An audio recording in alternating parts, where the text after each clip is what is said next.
갈라디아서 3장 1절로 14절의 말씀을 가지고 의인은 믿음으로 말미암아 살리라라는 제목으로 하나님의 말씀을 나누고자 합니다.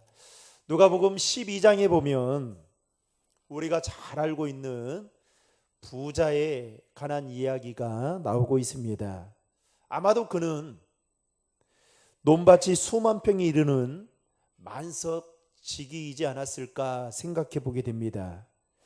그러던 어느 날 어느 해에 그가 농사를 지었는데 풍년이 들어 많은 소출을 얻게 됩니다. 그는 꽤나 크고 많은 곡식을 쌓을 수 있는 곡간을 가지고 있었습니다. 그런데 예년보다 더 많은 소출을 얻다 보니 그 소출들을 쌓아둘 곡간이 너무 작다라는 그 생각 때문에 부랴부랴 곡간을 헐고 다시금 훨씬 더 크게 곡간을 짓게 됩니다. 그리고 부자는 그 곡간을 보면서 많은 곡식들이 쌓여져 있는 것을 보면서 마음 뿌듯해 했습니다. 성경에 보면 그가 얼마나 흡족해 했던지 혼잣말로 이렇게 말합니다. 이제 마음 놓고 놀며 먹고 마시며 즐기자라고 말합니다. 그날 밤 하나님께서 부자에게 나타나셔서 이렇게 말씀하십니다. 누가복음 12장 20절 말씀 화면을 보고 같이 읽겠습니다. 하나님은 이르시되 어리석은 자여 오늘 밤에 내 영혼을 도로 찾으리니 그러면 내 준비한 것이 누구의 것이 되겠느냐 하셨으니. 여러분, 세상적으로 보면 이 부자는 남부러울 게 하나도 없는 자였습니다. 그런데 세상적으로 보면 그는 성공한 사람이라고 평가를 받을 수 있는 사람이었습니다. 그런데 하나님이 보시기에 그를 어떤 자라고 지금 말씀하고 있느냐? 어리석은 자라고 말씀하고 있습니다. 여러분, 하나님은 왜 부자를 어리석은 자라고 말씀하고 있는 걸까요? 부자는 그가 가진 재물이 영원할 것이다라고 생각했습니다. 게다가 자신의 생명과 미래까지도 자신이 마음먹은 대로 할 수 있을 거라는 생각을 하게 됩니다. 그래서 그 누가복음 12장에 보면 그는 오직 나만 잘 먹고 나라는 말을 계속해서 사용하고 있는 것을 보게 됩니다. 자신이 잘 먹고 자신이 잘 입고 그리고 자신의 쾌락을 누리기 위해서 그 많은 재물들과 곡식들을 쌓아두게 되면 엄청나게 행복할 것이다라는 착각을 하고 있는 것에 대해서 하나님은 지금 그를 뭐라고 말씀하고 있느냐? 어리석은 자다라고 말씀하고 있는 것을 보게 됩니다. 여러분, 오늘날 이 부자와 같이 우리 주변에는 하나님을 알지 못한 채 마치 자신이 마음먹은 대로 인생이 잘 될 거라는 교만한 마음을 가지고 살아가는 사람들이 있습니다. 예수 믿지 않는 사람들은 그렇다 할 수 있겠죠. 그런데 문제는 뭡니까? 예수 믿는 사람들 중에도 마치 이 부자와 같이 내 생각대로 내 계획대로 모든 일들이 잘 될 거라는 생각을 하며 오로지 자신을 위해서 살아가는 사람들이 있다라는 겁니다. 여러분, 정말 그럴까요? 우리 인생이 내 마음과 내 계획대로 여러분 흘러가는 걸까요? 시편 기자는 시편 53편에서 어리석은 자가 누구인지를 분명하게 가르쳐주고 있습니다. 여러분, 시편 53편 1절의 말씀을 화면을 보고 읽겠습니다. 어리석은 자는 그의 마음에 이르기를 하나님이 없다 하도다. 그들은 부패하며 가증한 악을 행하며 선을 행하는 자가 없도다. 시편 기자는 그 어리석은 자가 바로 그의 마음에 하나님이 없는 자라고 이야기를 하면서 그들은 거짓과 부패 또 악을 행하며 마치 자신이 인생의 주인이 되어 살아가는 사람들을 가리켜 어리석은 자다라고 말하고 있습니다. 그런데 오늘 본문을 보면 바울은 갈라디아 교회 교인들을 향해서 오늘 본문이 시작되어지는 1절 말씀에 어리석도다 갈라디아 사람들아 라는 말로 시작하고 있는 것을 보게 됩니다. 이 1절의 말씀을 통해서 바울이 갈라디아 교회 그 사람들을 보며 답답함과 그 참담한 마음을 내비치고 있는 것을 볼 수가 있습니다. 여러분, 바울이 그 수많은 말들 중에 이렇게 거친 표현을 사용하면서 갈라디아 교회 교인들을 책망했던 그 이유가 무엇 때문이었을까요? 당시 그들은 유대주의자들의 교훈에 깨 넘어가서 그 십자가에 못 박히신 예수 그리스도를 믿는 믿음을 떠나 율법을 통해서도 율법을 지켜야만 구원을 얻을 수 있다라는 착각을 하고 있었습니다.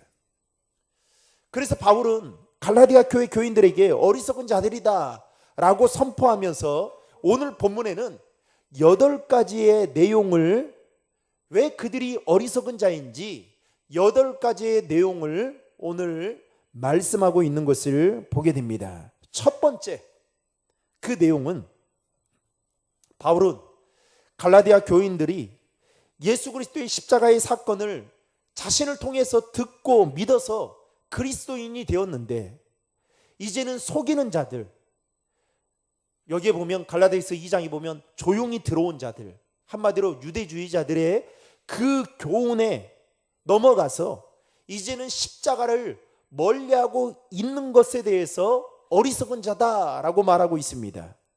두 번째는 갈라디아 교회 교인들이 성령을 받은 것은 율법의 행위가 아닌 복음을 듣고 믿음으로 말미암은 것인데 그들은 여전히 율법을 쫓아 사는 것에 대해서 바울은 어리석은 자다라고 말하고 있습니다. 여러분, 1절과 2절이 그것을 보여주고 있는데요, 1절과 2절 같이 읽겠습니다.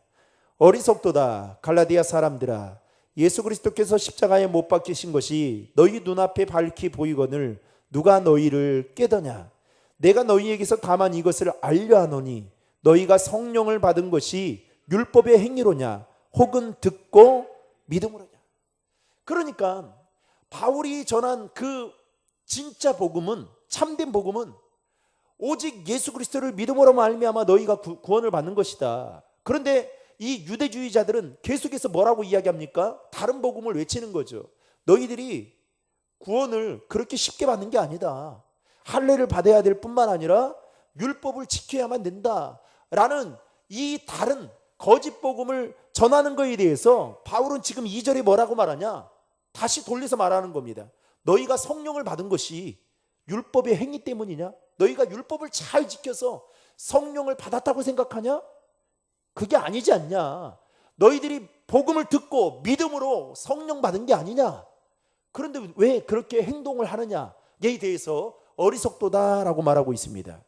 세 번째로 바울이 왜 갈라디아 교회 성도들을 어리석도다라고 말하고 있냐면 그들이 성령의 인도하심으로 살다가 이제는 자신의 힘으로 살려고 하는, 즉 3절 말씀에 보면 육체로 마치려고 하는 모습에 대해서 바울은 어리석은 자다라고 말하고 있습니다. 네 번째로 갈라디아 교회 교인들은 지금까지 믿음을 지키기 위해서 수많은 고난과 괴로움을 당했는데 이제는 그 믿음을 저버리고 다른 것을 취하려고 하니 이전에 해왔던 그 고난과 괴로움들, 이것들이 다 헛된 고생으로 돌아가는 것에 대해서 너희들은 어리석은 자다라고 이야기를 합니다. 여러분, 세 번째, 네 번째 내용에 대한 그 말씀이 3절과 4절에 나와 있는데요, 같이 읽겠습니다. 너희가 이같이 어리석으냐? 성령으로 시작하였다가 이제는 육체로 마치겠느냐? 너희가 이같이 많은 괴로움을 헛되이 받았느냐? 과연 헛되냐? 그러니까 그들이 성령으로 시작했던 그들이 이제는 완전히 육신의 사람, 세속적인 사람, 인본주의적인 완전히 모습을 갖춘 채 살아가는 그에 대해서 너희들 진짜 어리석다. 게다가 어떻게 해요? 그동안 너희들이 그 복음을 지키기 위해서 수많은 괴로움과 고통들을, 고난들을 받았는데 너희들이 그 유대주의자들이 깨는 그 거짓 복음에 넘어가는 순간 그 모든 괴로움들이 다 헛된 것으로 돌아가는 거, 이건 모르냐 라고 말하면서 참 어리석도다 라고 말하고 있습니다. 다섯 번째로, 갈라디아 교회 교인들이 아브라함의 자손이 되기 위해서 율법을 지키려고 하는 것 자체에 대해서 어리석도다라고 말하고 있습니다. 왜냐하면 아브라함은 율법이 존재하기 이전의 사람이었고 또 그는 믿음으로 의롭게 된 사람이었기 때문이다 라고 바울은 말하고 있는 것입니다. 그러니까 이따가도 이야기를 하겠지만 아브라함이 의롭게 된 것은 전적인 믿음으로 말미암아 된 거예요. 그런데 왜 자꾸만 율법과 적용시켜서 보냐는 겁니다. 여섯 번째로, 율법은 누구도 다 지켜낼 수 없기 때문에 율법으로는 결코 의로워질 수 없는데, 갈라디아 교회 교인들은 율법으로 의로워지려고 하는 것에 대해서 바울은 어리석은 자다라고 말하고 있습니다. 여러분 11절의 말씀 다 함께 읽겠습니다. 또 하나님 앞에서 아무도 율법으로 말미암아 의롭게 되지 못할 것이 분명하니 이는 의인은 믿음으로 말미암아 살리라 하였습니다. 율법은 죄를 깨닫게 해주는 기능에 불과한데 그게 마치 목적이 되어 그렇게 살아가는 모습에 대해서 바울은 지금 어리석도다라고 말하고 있습니다. 일곱 번째로, 바울은 예수 그리스도께서 우리를 위하여 저주를 받은 바 되사 율법의 저주에서 우리를 속량해 주셨는데, 그래서 예수만 믿으면 되는데 그 예수를 따르지 않고 율법을 따르는 것에 대해서 바울은 어리석도다라고 말하고 있습니다. 여러분 13절의 말씀 다 함께 읽겠습니다. 그리스도께서 우리를 위하여 저주를 받은 바 되사 율법의 저주에서 우리를 속량하였으니 기록된 바 나무에 달린 자마다 저주 아래에 있는 자라 하였습니다. 즉 우리가 우리의 죄를 사함받을 수 있었던 것은 그만큼의 율법을 지켜서가 아니라 예수 그리스도께서 그 십자가에 못 박혀 죽으심으로 말미암아 우리의 모든 죄를 사해 주셨는데, 어째서 너희들은 그 율법을 적용시켜 그것들을 해석하고 또 그것들을 적용하며 사는 것에 대해서 바울은 어리석도다라고 말합니다. 그리고 마지막 여덟 번째로, 예수님께서 아브라함이 누린 복을 우리에게 주시기 위해서 성령을 주시고 또 우리를 위하여 죽으셨는데 그 예수를 버리고 율법을 따르는 것에 대해서 바울은 어리석도다라고 말하고 있습니다. 여러분 그게 14절 말씀인데요, 같이 읽겠습니다. 이는 그리스도 예수 안에서 아브라함의 복이 이방인에게 미치게 하고 또 우리로 하여금 믿음으로 말미암아 성령의 약속을 받게 하려 함이라. 여러분 지금 아브라함의 복이 누구에게까지 미치게 한다고 말하고 있습니까? 이방인에게까지 미치게 한다라는 거예요. 그러면 이방인들이라고 한다면 그들이 율법에 대해서 잘 알지도 못할 뿐만 아니라 지키지도 않게 된다고 한다면 그들은 아브라함의 복을 누릴 수 없는 자들 아니겠습니까? 그런데 나는 그렇게 하기 위해서 복을 주지 않았다라는 거예요. 그런데 왜 율법을 적용시켜서 자꾸만 아브라함의 복은 유대인들만의 복으로 생각할 뿐만 아니라 또 믿음으로 말미암아 너희들이 성령을 받게 하는 것이 나의 목적인데 왜 율법을 통해서 받아야만 되냐고 그렇게 왜 생각하는지에 대해서 바울은 어리석도다라고 말하고 있습니다. 결국 바울이 이와 같은 8가지의 내용을 언급하면서 갈라디아 교인들을 향해서 핵심적으로 꼬집고 있었던 것은 바로 이겁니다.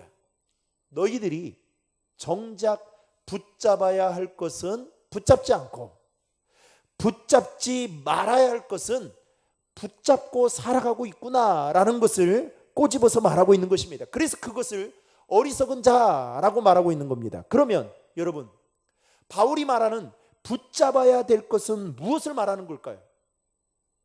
그가 전한 예수 그리스도의 복음인 줄로 믿으시기 바랍니다. 즉 믿음으로 말미암아 구원을 받게 된다라는 이 복음을 붙잡아야 되는데, 그들은 자꾸만 유대주의자들이 전하는 그 또 다른 거짓된 복음, 할례를 받아야만 되고 또 율법을 지켜야만 하는 그 복음을 붙잡는 것에 대해서 바울은 어리석도다라고 말하고 있는 것입니다. 사랑하는 성도 여러분, 오늘날 여러분, 지혜로운 사람이 어떤 사람일까요? 지혜로운 사람은 인생에 있어서 내가 붙잡아야 될 것과 붙잡지 말아야 될 것을 정확하게 구분할 줄 알고 살아가는 사람입니다. 마찬가지죠. 우리가 예수를 믿어도 무엇을 붙들고 살아야 되는지, 반대로 무엇은 붙잡지 말고 살아야 되는지를 잘 알고 신앙생활하는 것이 하나님이 기뻐하시는 신앙생활을 제대로 할 수 있는 것이죠. 그런데 마치 우리 속담에 그런 게 있잖아요. 그 갓난 아이를 목욕을 시켜야 되는데, 목욕을 시킨다고 어떻게 해요? 물을 떠다 놓고 누구를 버리는 거예요? 아이를 버리는 거하고 똑같은 거예요. 그런 부모는 없겠지만 그렇게 인생이 주부가 바뀌어서 살아가는 사람들이 있다라는 겁니다. 그러면서 오늘 바울은 본문 6절부터 9절까지의 말씀을 통해 다시 한번 하나님께로부터 율법을 받아 전해준 모세보다 훨씬 이전의 인물이었던, 그리고 모든 이스라엘 백성들이 하늘처럼 우러러보았던 믿음의 조상 아브라함을 예로 듭니다. 그러면서 갈라디아 교회 교인들에게 이야기를 해요. 어떤 이야기를 하느냐? 너희들이 생각하는 그 아브라함, 여러분, 아브라함의 아버지는 데라였잖아요. 그런데 그 데라는 어떤 사람이었습니까? 우상을 만들어서 팔았던 사람이에요.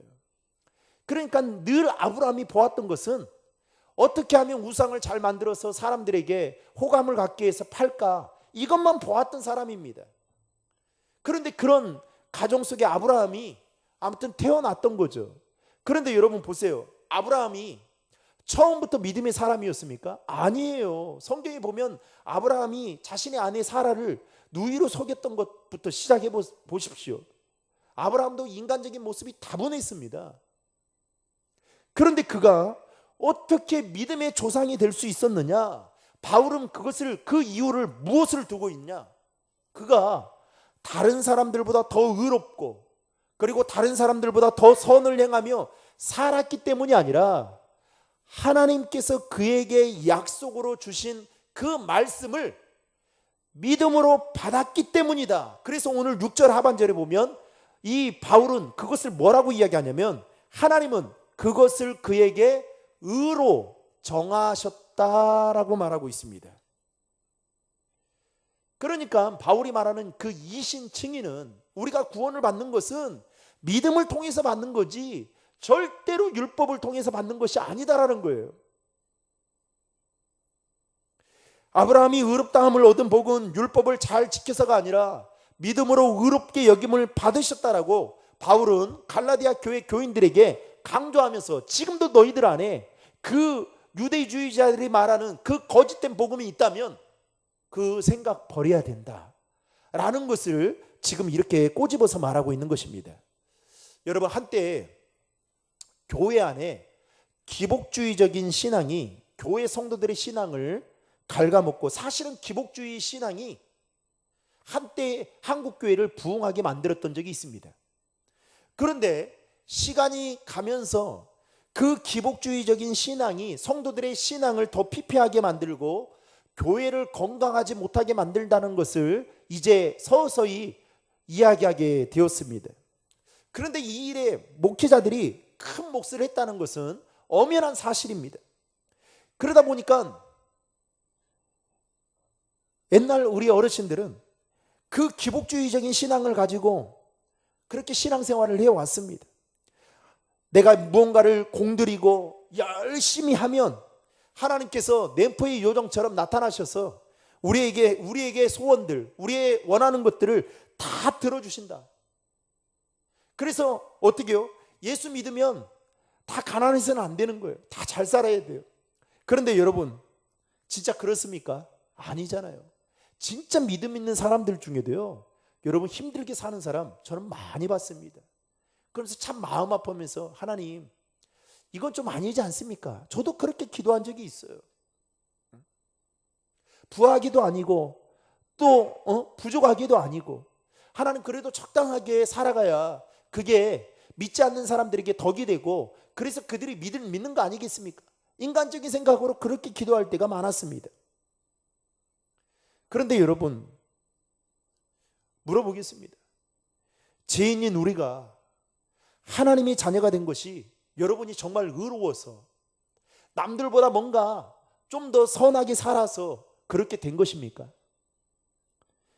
저와 여러분이 구원을 받고 영원한 생명을 얻고 하나님의 자녀가 되었던 것이 정말 다른 사람들보다 더 의로워서 그렇게 된 것이냐라는 거예요. 절대로 그렇지 않죠.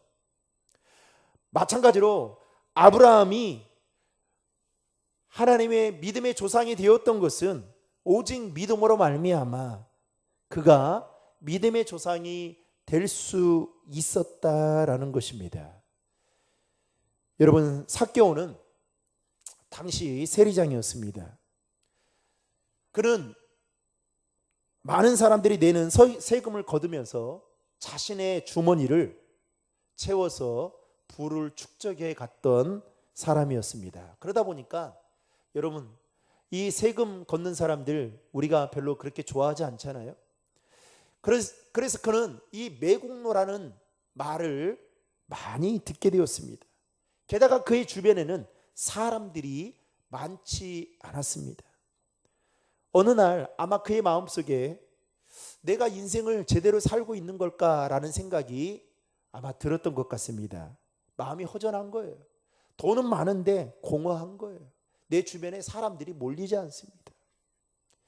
그때 그가 예수님께서 여리고에 들어온다라는 소문을 듣게 됩니다.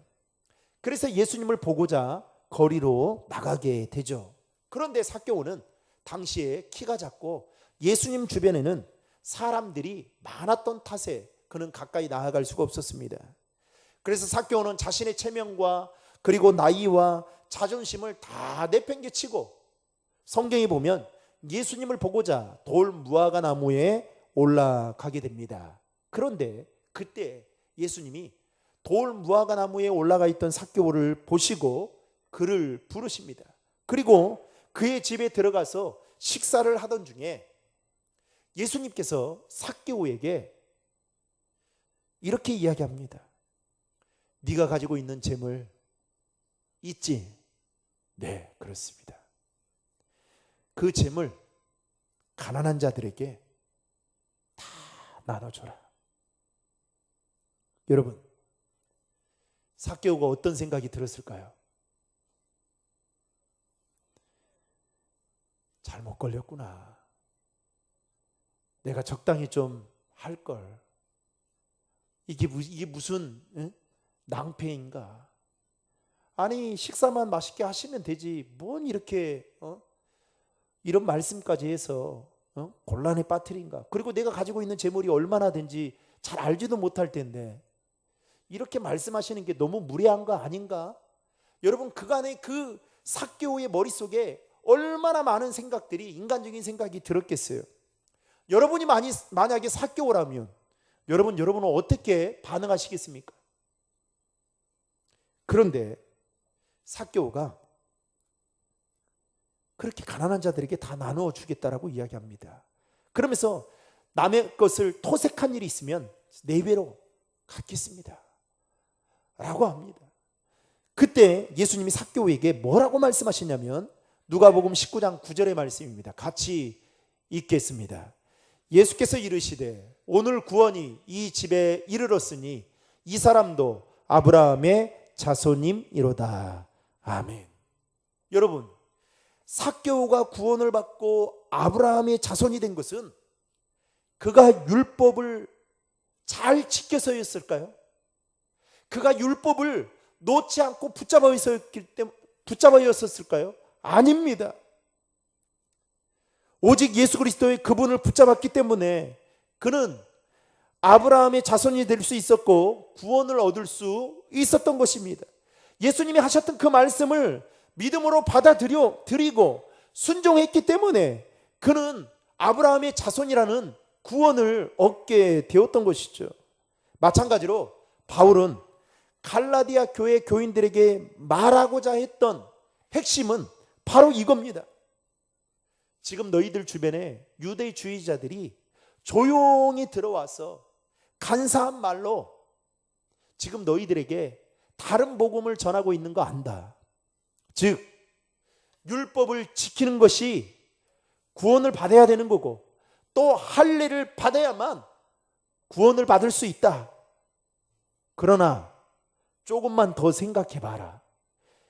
믿음으로 말미암아 의롭게 되시는 그 예수 그리스도를 붙잡아야 너희가 구원을 받을 수 있다라는 것을 바울은 지금 갈라디아 교회 교인들에게 말하고 있는 것입니다. 그러면서 바울은 율법이 아닌 예수를 믿는 자라면 어떻게 살아가야 되느냐? 11절에 이렇게 이야기합니다. 11절 말씀 같이 읽겠습니다. 또 하나님 앞에서 아무도 율법으로 말미암아 의롭게 되지 못할 것이 분명하니 이는 의인은 믿음으로 말미암아 살리라 하였음이라. 즉 너희들이 예수를 진짜 믿는다면 믿음으로 살아야 된다 라는 것을 바울은 이야기하고 있습니다. 그러니 바울이 얼마나 이 말씀을 하면서 속이 타들어갔겠습니까? 그러면서 본문 10절부터 14절에 보면 바울은 갈라디아 교회 교인들에게 믿음으로 말미암아 성령을 받고 복을 누리게 해주시기 위해서 예수 그리스도께서 하신 그 일이 무엇인지를 증거합니다. 그러면서 그 예수님께서 하신 그 증거가 무엇이었냐, 하신 일이 무엇이었냐, 여기에 보면 우리의 죄를 위해 저주를 받으시고 그 율법의 저주에서 우리를 구속해 주심으로 말미암아 이제 믿음으로 말미암 믿음을 가지고 예수님을 따르는 모든 자들은 아브라함이 받았던 그 복을 누리게 될 뿐만 아니라 너희들이 생각하는, 아니 유대인들이 말하는 그 이방인들도 이 믿음이 있으면 동일하게 복을 받게 될 것이다 라는 말씀을 하고 있는 것입니다. 단 믿음을 통해서만이 가능하다라는 것이죠. 사랑하는 성도 여러분, 따라서 우리는 무엇을 붙잡아야 할까요? 아니, 예수 믿는 우리는 무엇으로 살아야 하는 걸까요? 갈라디아 교회 교인들처럼 율법을 붙잡고 또 율법을 지켜야만 구원을 받는 그 어리석은 자가 아닌 믿음으로 말미암아 나는 죄인이고 나는 인간적으로 생각하면 나는 하나님의 은혜를 받을 만한 마땅한 자격이 없지만 그럼에도 불구하고 예수 그리스도를 믿게 되면 우리가 구원을 받게 될 뿐만 아니라 그 율법의 저주에서 우리를 구속해 주셨다라는 그 사실을 통해 우리가 아브라함이 받은 그 복을 동일하게 받게 된다는 사실을 기억하시고 남은 3일 동안도 여러분 내 생각대로 내 경험대로 내 뜻대로 살아가는 것이 아니라 하나님은 우리에게 주신 그 믿음, 오직 의인은 믿음으로 말미암아 살리라, 이 믿음 가지고 남은 3일 동안도 믿음으로 살아감을 통해서 아브라함이 받아 누렸던 그 복을 저와 여러분들 동일하게 누리는 그 은혜가 있기를 주님의 이름으로 축원합니다.